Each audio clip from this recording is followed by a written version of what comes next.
آنگیا پر خیرات روشنی کی لے لیجیو یہاں سے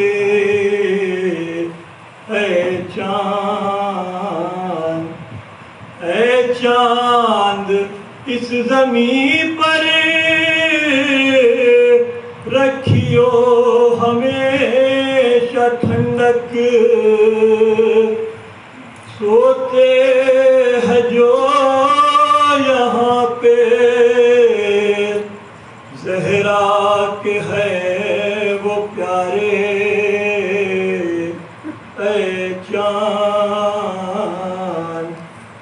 تسنیم و سلسبیل کوثر کے ہیں یہ مالک مارے گئے جو پیاسے اس نہر کے کنارے اے چاند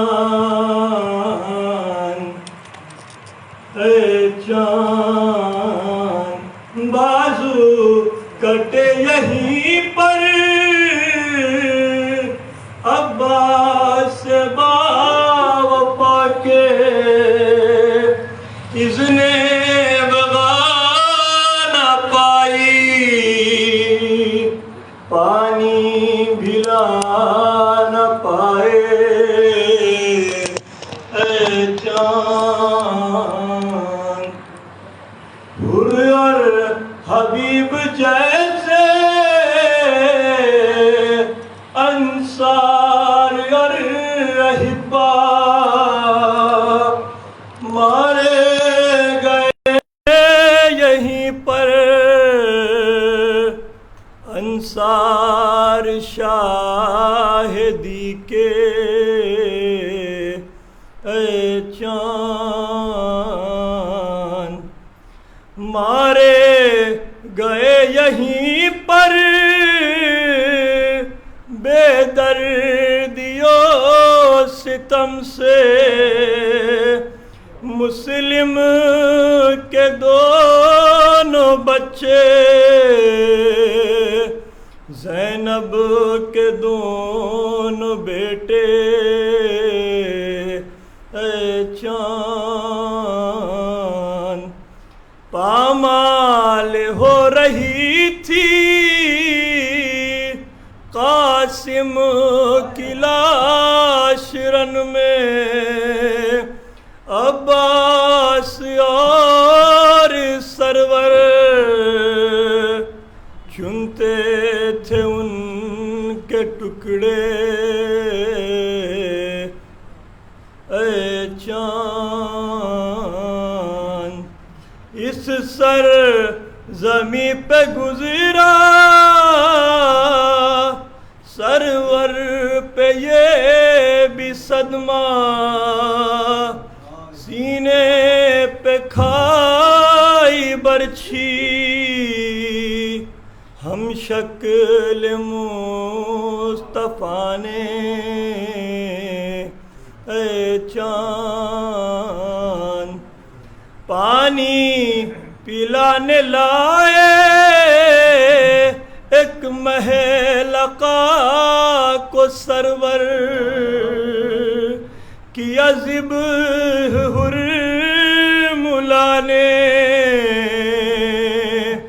تیرے ستم لگا کے گردن چھیدی پہ سر کی بازو چھدے پہ در کا دونوں تڑپ تڑپ کے پیاسے جہاں سے گزرے اے چاند اس بن میں ایک بچی بابا کو ڈھونڈتی تھی بکھرے ہوئے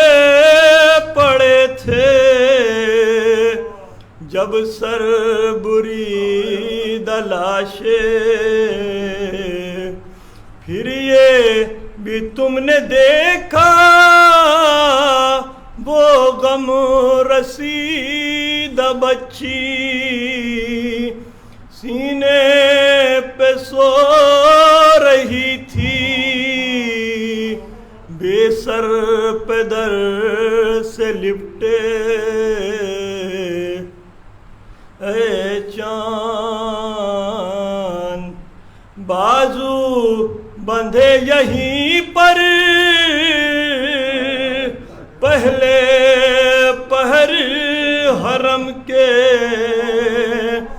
اس سر زمین سے نکلے، سجاد سر جھکا کے، اے چاند شہزادہ جناحی مالک ہے کربلا کے،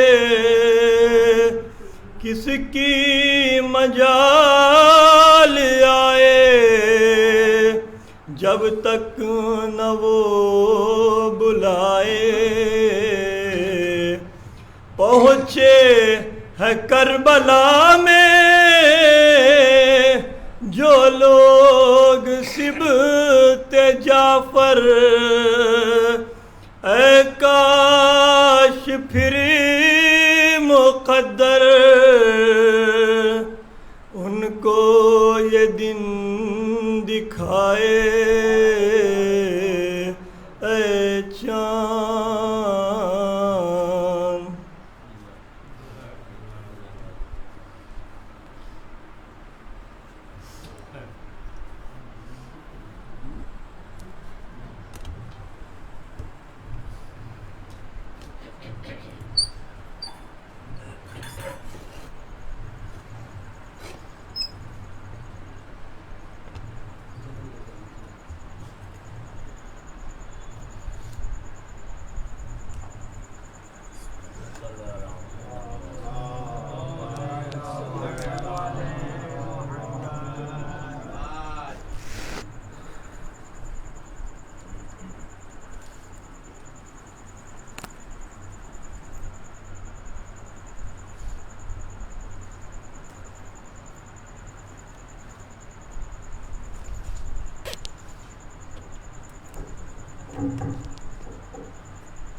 رحم اللہ من قرأ الفاتحہ۔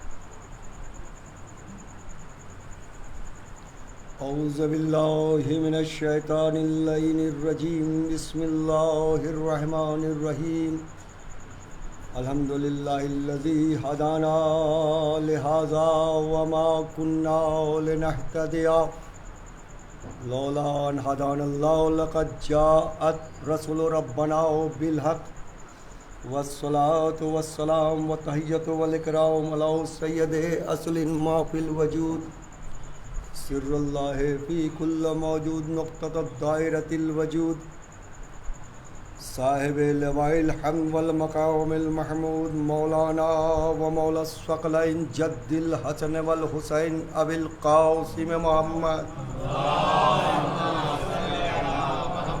وعلی اہل بیت الطیبین الطاہرین المعصومین المظلومین، ولعنۃ اللہ علی اعدائہم اجمعین۔ اما بعد، فقد قال تبارک و تعالی فی کتابہ المجید و فرقانہ الحمید و قولہ الحق بالحق، بسم اللہ الرحمن الرحیم، ان اللہ و ملائکتہ یصلون علی النبی یا ایہا الذین آمنوا صلوا علیہ وسلموا تسلیما۔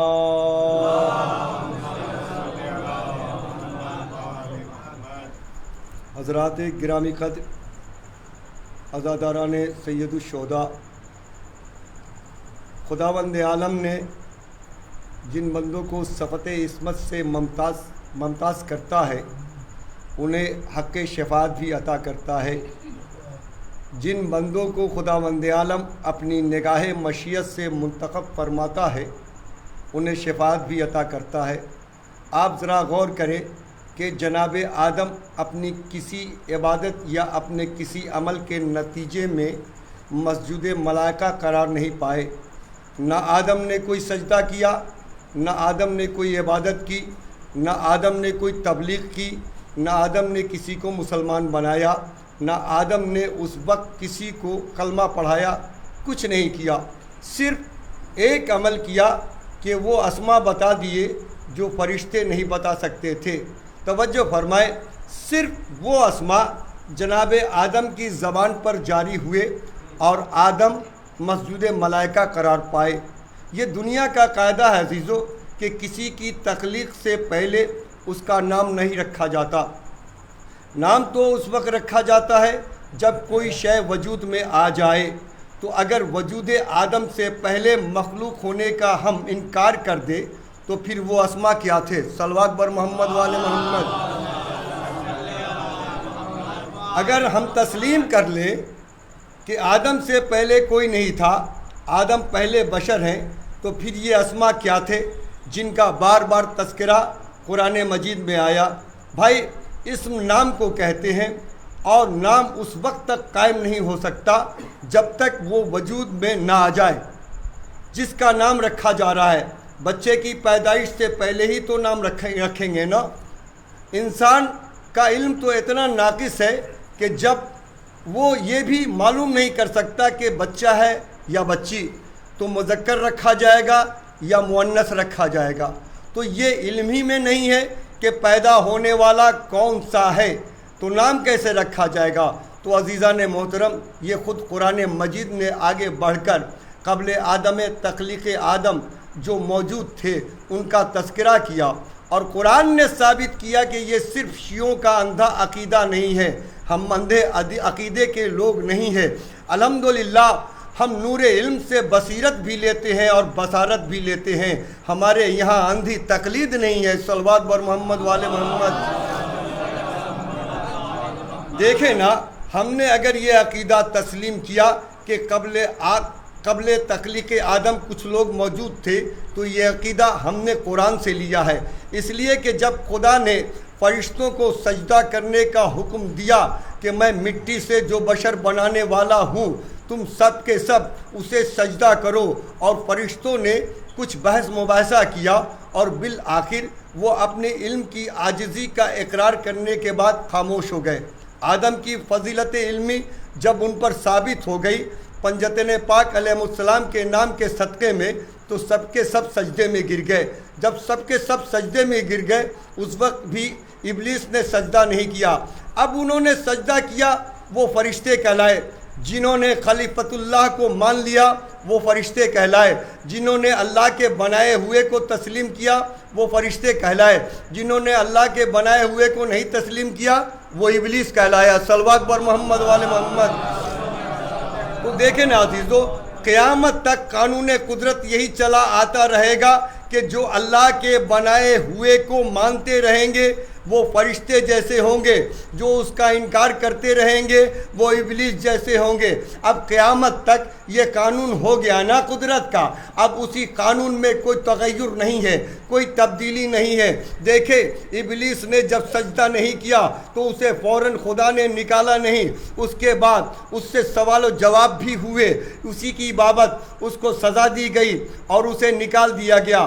یہاں بھی خدا نے عدل کیا، عادل ہے نا، یعنی جو ابلیس کے ساتھ بھی عدل کرے گا، اس خدا کو اگرچہ عادل نہ مانے تو جب اس نے سجدے سے انکار کیا تو اسے کچھ کہا نہیں گیا، اسے فوراً نکالا۔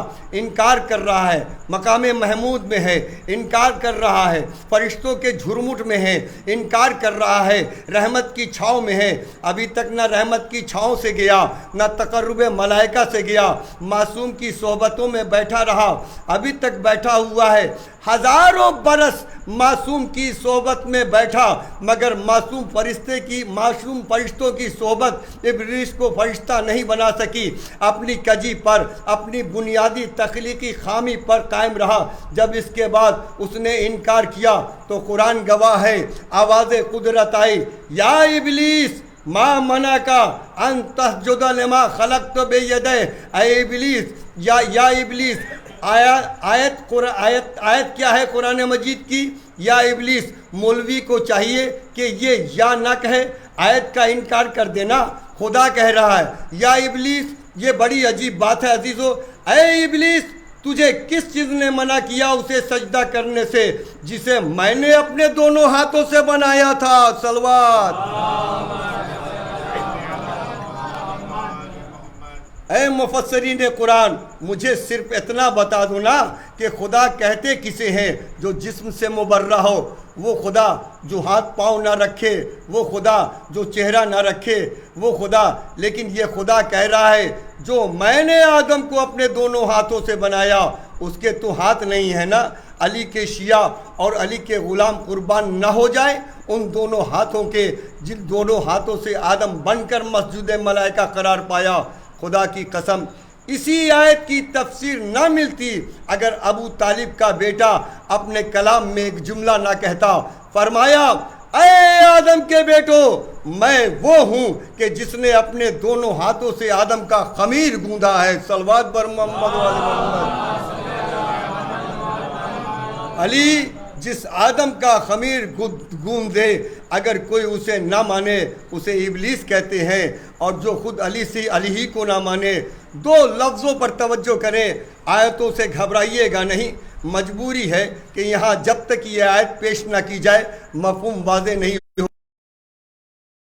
استعمال کیے گئے ہیں، یا ابلیس ما منعک ان تسجد لما خلقت بیدی، کس چیز نے منع کیا تجھے اس کو سجدہ کرنے سے جس کو میں نے اپنے دونوں ہاتھوں سے بنایا؟ اور پھر خود ہی خدائی کہتا ہے، استکبرت ام کنت من العالین۔ تو سنیے، دو جملے آئے، تو نے تکبر کیا یا تو بہت بڑے لوگوں میں سے ہو گیا؟ علماء کرام سے پوچھو، سے میں چیلنج کر کے کہہ رہا ہوں کہ اس آیت کی تفسیر لے کر آؤ، ورنہ پھر تسلیم کرو کہ قبل تخلیق آدم کچھ عالین موجود تھے، اس لیے کہ ابھی تو آدم پیدا ہوئے ہیں، ابھی تو لوگ پیدا نہیں ہوئے۔ تو جو پیدا ہی نہیں ہوئے تو خدا کن بڑے لوگوں کی طرف اشارہ کر کے کہہ رہا ہے کہ تو نے سجدہ کیوں نہیں کیا؟ تو بھی ان جیسا ہو گیا ہے۔ صلوات پر محمد و آل محمد۔ اب پتہ چلا نا کہ ابلیس کیوں بنا۔ توجہ فرمائے، ان سے برابری کا تصور کر رہا ہے، تو جو ان سے برابری کا تصور کرے وہ ابلیس ہے، جب بھی تصور کرے وہ ابلیس ہے، جہاں بھی تصور کرے وہ ابلیس ہے۔ تو تسلیم کرنا پڑے گا، بہت بڑے لوگ موجود تھے۔ کتنے بڑے تھے؟ قد و قامت کے بڑے تھے یا ذات و صفات کے بڑے تھے؟ یہ نہیں کہا کہ تو لمبے لوگوں میں سے ہو گیا، بلکہ یہ کہا کیا تو علی لوگوں میں سے ہو گیا ہے؟ علی کا مطلب ہے بلند، بڑا کردار کے اعتبار سے۔ کیا تو بھی بڑے لوگوں میں سے ہو گیا ہے؟ تو نے سجدہ کیوں نہیں کیا؟ تو قدرت کا یہ پوچھنا اس امر کی دلیل ہے کہ قبل تخلیق آدم کچھ ایسے بڑے لوگ موجود تھے۔ کتنے بڑے تھے؟ قبل تخلیق آدم جو لوگ موجود تھے یہ اتنے بڑے تھے کہ فرشتوں پر واجب تھا کہ وہ آدم کے سامنے سر جھکائے۔ ان بڑوں لوگوں پر واجب نہیں تھا کہ وہ آدم کو سجدہ کرے، ورنہ یہ کہا جاتا کہ کیا تو بھی ان جیسا ہو گیا ہے؟ یہ تو سجدہ نہیں کر رہے ہیں، تو کیوں نہیں کر رہا ہے؟ صلوات بر محمد و آل محمد۔ میں بتا دوں عزیزو کہ یہ بڑے لوگ، یہ محمد، یہ علی، یہ فاطمہ، یہ حسن، یہ حسین، یہ اتنے بڑے لوگ تھے کہ ان پر واجب نہیں تھا کہ یہ آدم کو سجدہ کرے۔ سجدہ کے معنی سر جھکانا، سجدہ کے معنی جھک جانا، سجدہ کے معنی آپ کو بیچ دینا، تو سارے معنی جیسے بھی آپ عربی میں تلاش کریں گے، ان سارے معنوں کا ماحصل یہ ہے کہ جسے سجدہ کیا جاتا ہے اس کی بیعت کی جاتی ہے، اس کی اطاعت کی جاتی ہے۔ تو عزیزو، یہاں بات چھوڑ کر ایک تاریخی فیصلہ لینا ہے قرآن کی اس آیت کی روشنی میں کہ آدم کی تخلیق سے پہلے کچھ بڑے لوگ موجود تھے، یہ اتنے بڑے تھے کہ ان پر واجب نہیں تھا کہ یہ آدم کو سجدہ کرے، یہ آدم کی بیعت کرے۔ تو یہ پنجتن پاک علیہم السلام وہ ہے جن پر واجب نہیں تھا کہ وہ آدم کے سامنے جھکے یا آدم کی اطاعت کرے یا آدم کی بیعت کرے۔ اے علی پر دنیا بھر کے مکہ مدینے کے حکمرانوں کی بیعت کا الزام لگانے والوں، تاریخ کے اپنے اور پرائے جہنم خریدنے والے مورخوں اور محدثوں، جو علی تمہارے باپ آدم کے سامنے نہیں جھکتا، وہ آدم کی نالائق اولاد کے سامنے کیسے جھک جائے گا؟ صلوات۔ خاموشی سے سنیے گا تو پھر مزہ نہیں گا۔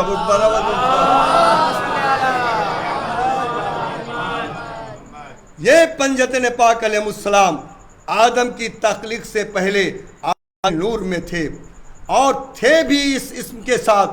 ان کے القابات میں مرنے کے بعد اضافے نہیں ہوتے، کسی کے مرنے کے بعد انہیں ٹائٹل نہیں دیے جاتے۔ جس فضیلت کے اعتبار سے اللہ نے ان کو رکھا ہے، یہ اسی معیار پر رہتے ہیں۔ خدا نے ان کے عمل کا انتظار نہیں کیا، کیا علی فتح خیبر کرے تو علی بناؤ، بلکہ جس منزل پر تخلیق کیا تھا وہی علی تھا۔ جب پیدا قبول نہیں ہو رہی تھی تو فرشتوں نے کیا بتایا تھا آدم کو؟ آدم کب تک روتے رہو گے؟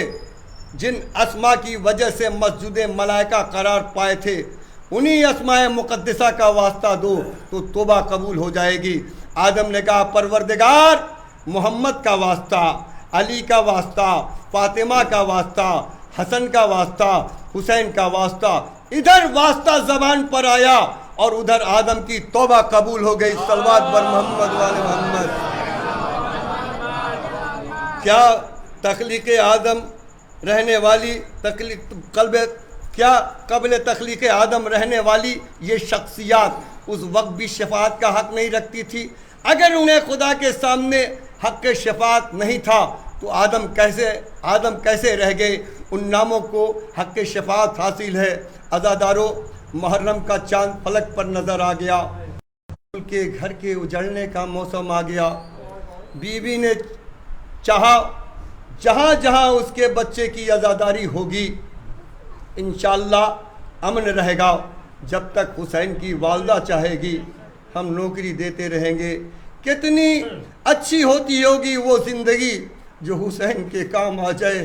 میری دست بستہ گزارش ہے عزیزو کہ جتنا ہو سکے غریب کی مجلسوں میں شرکت کرے۔ نہیں معلوم کہ کس عزا خانے میں حسین کی دکھیاری ماں آئی ہو۔ آج کل کئی قسم کی مسائل ہیں، کرونا مرض بھی پھیلتا جا رہا ہے، لیکن اللہ کے فضل و کرم سے دیکھیں یہ حسین کے چاہنے والے محفوظ ہیں۔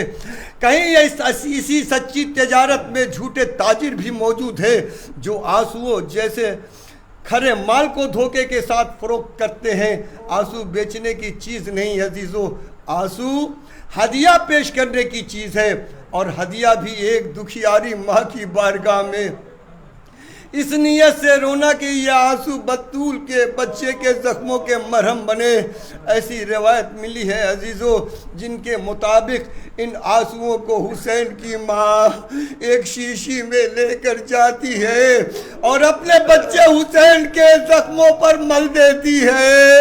عزیزو، ہر زخم ٹھیک ہو جاتا ہے مگر دو زخم ٹھیک نہیں ہوتے۔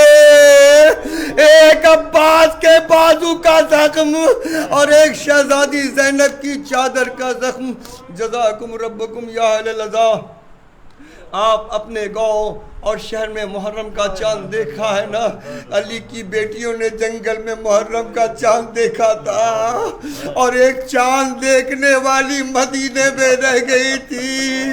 ارے عزیزوں، اپنے دلوں سے پوچھنا، جب شہزادی سغرا نے یہ چاند دیکھا ہوگا، مدینے والے کہتے ہیں کہ ہمیں چاند دیکھنے کا، ہمیں محرم کا چاند آسمان پر دیکھنے کی ضرورت نہیں پڑتی تھی۔ حضرت امام جعفر صادق علیہ السلام کے گھر سے رونے کی اتنی آواز آتی تھی کہ ہم سمجھ جاتے تھے کہ محرم کا چاند نظر آ گیا۔ ایک روایت سن لیں عزیزوں، اور دیکھیں کہ عزادار حسین کا عزادار کیسا ہوتا ہے۔ بصرے کے چوک پر ایک مزدور آواز دے رہا تھا، کوئی ہے جو اجرت آدھی دے دے، مزدوری پوری کروں گا۔ بازار خالی ہو گئے، مزدور آواز لگاتا رہا، تھکا ہوا مزدور مشکل سے قدم اٹھاتا گرتا پڑتا گھر آ گیا۔ فاقے کو آج تیسرا دن تھا، مزدوری نہیں ملی تھی، آج ہفتہ ہو گیا، انشاءاللہ بہت گریا کریں گے۔ سنے عزیزوں، وضو کر کے مصلی پر آیا، نماز کردگار ادا کی، نماز سے فارغ ہو کر گریا کرنے لگا۔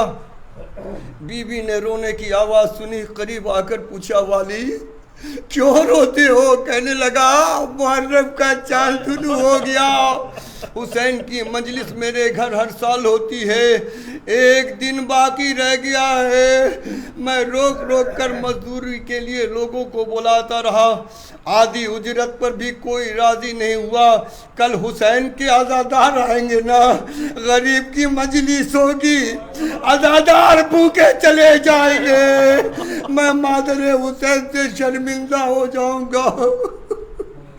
جزاکم ربکم یا اہل العزا، سلام ہو اس کی ہمت پر۔ اس کی بیوی تڑپ کے اٹھی، سامنے بستر پر دو بچے سوتے ہوئے نظر آئے، کہنے لگی، یہ بچے کس نے دیے ہیں تجھے؟ کہنے لگا، حسین غریب نے۔ کہنے لگی، جس نے دیے ہیں اسی کے نام پر بیچ دے۔ کہنے لگا، تو اپنی مامتا کا کیا کرے گی؟ مامتا ہے قربان۔ فاطمہ کے بچے پر ماں نے تیار کیا، اے ہاجرہ، تو نے ایک بیٹا تیار کیا تھا، حسین کی محبت دیکھ، پوری کمائی ہے، 2 اولادیں ہیں، اور بیٹے تیار کر کے بیچ رہی ہے حسین کے مشن پر۔ گھر سے نکلنے لگے تو تڑپ کے کٹے نہیں ہیں، حسین کی قربانی بننے جا رہے ہیں۔ عزاداروں بصرے کے چوک پر پہنچا، آواز دی، کوئی ہے جو بچے خریدے؟ ایک گھوڑ سوار آ کے رک گیا، اس نے کہا، کتنے میں بیچے گا؟ خود بھوکا تھا مگر اپنی بھوک کو مٹانے کے لیے پیسے نہیں مانگے، جتنا عزاداری پہ خرچہ تھا اتنی قیمت بتائی، بچے بک گئے، بچے بیچ کر گھر آ گیا۔ غریب کی مجلس منعقد کی، مجلس ختم ہوئی، نیاز ہوئی، لوگ چلے گئے، بی بی بیٹھ کر روتی رہی۔ قریب آ کر کہتا ہے، کیوں رو رہی ہو؟ اگر رونا ہی تھا تو کیوں بیچے؟ کہنے لگی، خدا کی قسم بچوں کو اس لیے نہیں رو رہی ہوں کہ بیچے کیوں۔ کہنے لگی، اس لیے رو رہی ہوں میرے بچوں کو حسین کے ماتم سے بڑا پیار تھا، اللہ جانے ارے خریدنے والا حسین کا دوست ہے یا دشمن؟ الفاظ ختم ہوئے تھے کہ دروازے پہ دق الباب ہوا، دوڑ کر آئی، کیا دیکھتی ہے کہ دروازے پر ایک کالے برقعے والی بی بی ہے جو 2 بچوں کی انگلیاں پکڑ کر دروازے پہ کھڑی ہوئی ہے۔ بچے ہاتھ جوڑ کر کہتے ہیں، اماں ہم خود واپس نہیں آئے، یہ ہماری مالکن ہے، یہ ہمیں لے کر آئی ہیں۔ برقع والی بیوی نے کہا کیا اندر آنے کے لیے نہیں کہو گی؟ کہا بیوی تو کسی امیر گھر کی خاتون ہوگی، میرے گھر میں تیرے بیٹھانے کے لیے جگہ نہیں ہے۔ بس اس برقع والی بیوی نے آواز دی ارے تیرے گھر تو حسین کی مجلس ہوتی ہے نا، اور جہاں مجلس ہوتی ہے وہی تو میرے جگہ بیٹھنے کی ہے۔ بس شہزادی آئیں بیٹھ گئی۔ ماں نے بچوں سے پوچھا، کہا کیا معاملہ ہوا؟ چھوٹا بچہ کہتا ہے اماں جب بابا بیچ کر چلے آئے اور گھوڑ سوار خرید کر چلا گیا، ہم ایک عالی شان محل میں پہنچے، ایک تخت پر یہ بیوی تشریف فرما تھی۔ اس خریدنے والے نے کہا اماں یہ بچے بازار میں میرے نام پر فروخت ہو رہے تھے، اماں جو میرے نام پر بکے اسے کوئی اور کیوں خریدے، میں انہیں خرید لے آیا۔ بچوں نے کہا اماں ہم کھانا کھا رہے تھے کہ تیری آواز کانوں میں ٹکرائی۔ وہ شخص کہتا ہے آکے اماں سے کہنے لگے اماں ارے ان بچوں کو ان کے گھر میں پہنچا دے۔ کہا بیٹا کیا ہوا؟ کہا کہ اس کی ماں تڑپ کے رو رہی ہے کہ حسین کے عزادار نہیں ہے۔ ارے بی بی لے کے آئی، بی بی سے پوچھا اے بی بی آپ کون ہے بتائیے کہ آپ ہی حسین کی ماں ہے؟ بس یہ سننا تھا کہ برقع والی بی بی تڑپ گئی۔ کہا اے مومنہ ارے میرا حسین کربلا میں 3 دن کا بھوکا پیاسا ذبح کر دیا گیا۔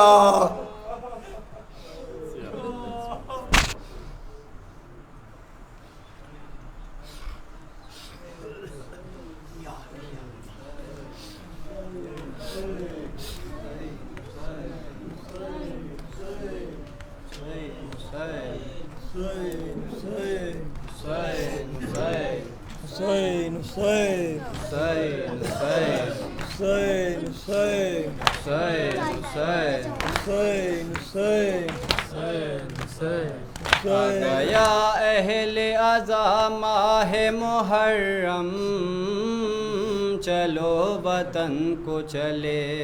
آ گیا اہل عزا ماہ محرم، چلو وطن کو چلے۔ ہر عزادار کا دل کہتا ہے پیغام، چلو وطن کو چلے۔ آ گیا اہل عزا ماہ محرم، چلو وطن کو چلے۔ آ گیا اہل عزا ماہ